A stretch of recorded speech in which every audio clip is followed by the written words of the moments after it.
Ẹwà o, ẹwà gbóhùn agogo jẹ́.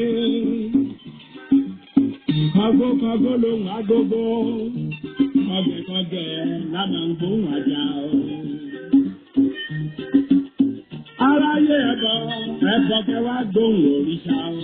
Òrìṣà ìdí èmi.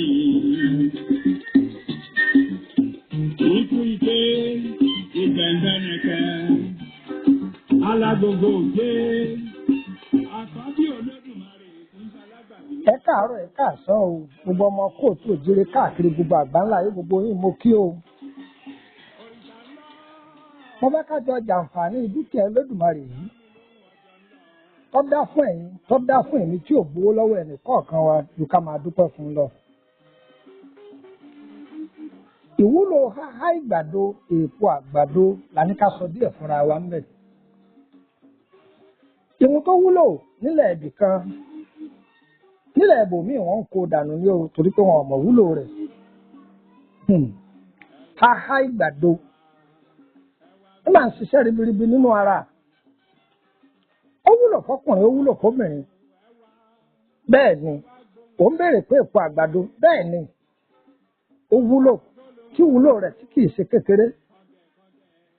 Ẹ̀yin náà wá àǹfààní kẹ́ ẹ darapọ̀ mọ́ wa lórí WhatsApp group ọ̀fẹ́ ni o. Orúkọ èmi ọmọ yín kì í sọ̀rọ̀ ní Lukman ọmọ Àyádáre bàbá ọgbọ́n ọmọ ọ̀dọ̀ àgbà. Àrùn nípa mímọ́ kí n pa ọ́ lórúkọ tárùn ń jẹ́. Àrùn ní fi mí hàn kí n jù ọ́ sílẹ̀ lórúkọ tárùn ń pera rẹ̀ o.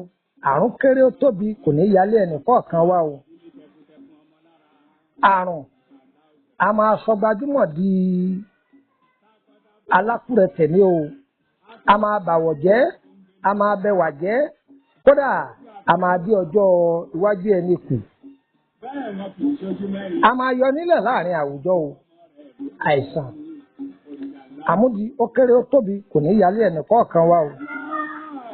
Ẹ wá nǹkan fìdílé tàbí kẹfìdílé nǹkan kẹjẹ ká máa jọ gbádùn àwọn ètò wa yìí lọ́lọ́kan ọ̀jọ̀kan ẹ máa bá mi bọ̀ wá. Òrìṣà ńlá ọlọ́mọ òrìṣà rere o, dá mi lóhùn ọjọ́ ńlá, òrìṣà ńlá ṣẹlẹ̀ ìgbò.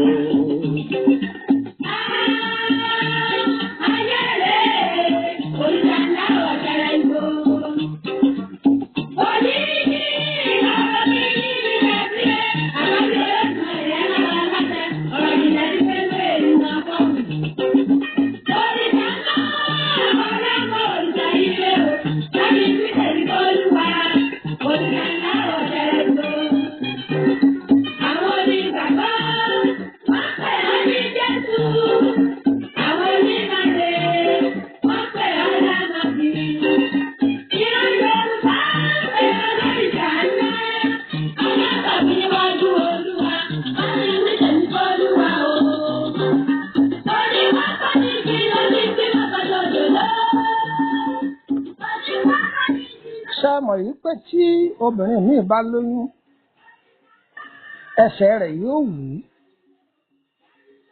tàbí àwọn tí wọ́n máa làágùn láì nídìí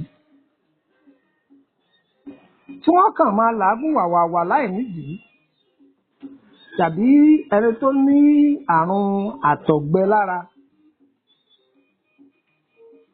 tí wọ́n kàn máa tọ̀ ṣẹ́rẹ́ṣẹ́rẹ́ ní gbogbo ìgbà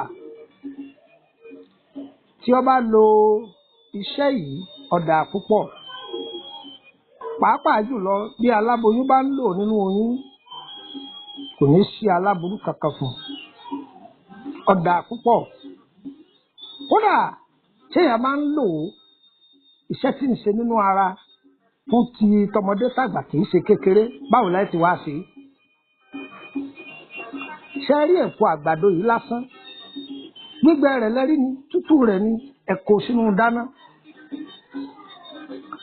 à á fi omi ìyómi ṣe omi wo làwọn àgbàlagbà ń pè ní omi ìyómi èyíkéyìí omi kànga ni omi odò tí ń sàn ni omi táàpù ni omi òjò ni omi inú àpáta ni à á fi ṣe ṣùgbọ́n èyí tó dáa jù tá a bá rí omi ògì táwọn Yorùbá tún pè ní omi ìkan omi kíkan omi orí ògì à á fi ṣe ṣé ẹni tẹ́ bá ti gbé kaná tó pẹ́ díẹ̀ sàá ẹ wàá ta oyin sí ẹ bu oyin sí ẹ jẹ́ kó jiná pọ̀ báyà lẹ́gbọ́n mo wí ẹ jẹ́ kó jiná pọ̀ a máa fọ àrùn lára ẹnikẹ́ni yẹn wọ́n máa mú gbogbo èèyàn ló lè mú wọ́gán ó rí yàtọ̀ nínú ara rẹ̀ tó bá ń lò iṣẹ́ tó dáa ni ṣé ó jù bẹ́ẹ̀ lọ kò jù bẹ́ẹ̀ lọ èèyàn kọ́ lọ́dàgbàdo ọlọ́run lónìí dúkìá ni dúkìá ọlọ́run ni sọ wá rí àgbàdo tútù tó wò yìí gbìyànjú kó rin síbì kan tó bá rin síbì kan kó wá gun kó kúnná dáadáa kó wá lọ wá àlùbọ́sà ááyù tó lóyìnbó ń pè ní gálíìkì gun papọ̀ ó ti gun papọ̀ kó pò ògì gbígbóná kó máa fi mú ìwọ tó bá ní àrùn tí wọ́n ń pè ní low sperm count tó bá ń lò wọ́n ní orí para rẹ̀ ó máa ṣe kémúkémú kódà ọ̀dà fún ọkùnrin yìí máa jẹ́ kí ọ̀pá àṣàlẹ̀ ẹni kó dúró déédéé kéèyàn fi lè máa ṣe déédéé lọ́dọ̀ ìyàwó rẹ̀ wọ́n máa ṣe é wò ọ̀dà púpọ̀ àdúrà gbogbo wọ́n gbà ó èmi ọmọ yìí náà lókùn mọ́nà ọmọ àyẹ́dàrè bàbá ọgbọ́n ọmọ ọ̀dọ̀ àgbà.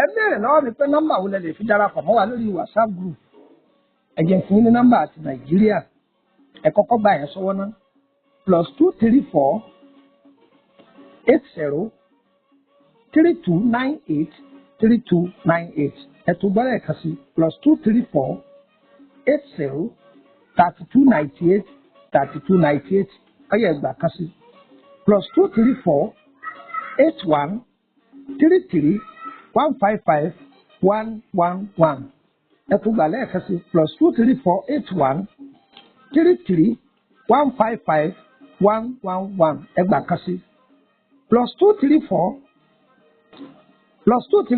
80 890 38658 ẹ gbọ́ lẹ́ẹ̀kan sí +234 80 890 38658 ẹ jẹun fún yín ní nọ́mbà àti Kútọ́nù.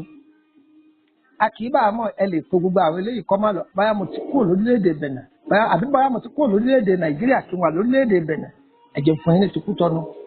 +229 54 65 1928 ẹ tún gbọ́ lẹ́ẹ̀kan sí +229 54 65 1928 ẹ gbà kan sí +229 54 65 1929 +229 54 65 1929 ayé wa kò ní yẹ ẹlẹ́ fún gbogbo wa á dára fún wa o ẹ fẹ́ bẹ̀rẹ̀ nípa àkọsẹ̀jáyé yín ni owó lẹ́ san o ẹ fẹ́ tọ́jú àrùn ara lẹ́yìn èyí tí agbára ewé àti gbòóká ẹ kàn sí wa tó bá jẹ́ pé èyí tá a mọ̀ pa rẹ̀ lọ́wọ́ kan láṣọ fún yín pé a mọ̀ pa ilé èyí tí ó bá jẹmọ́ tiwa tó bá jẹmọ́ tẹ́lẹ̀ èbó lọ́gán láṣọ fún yín pé ilé èbó ló lélẹ́yìí ayé wa o kò ní yẹ ẹlẹ́ o ire o ire o ire kàbìtì.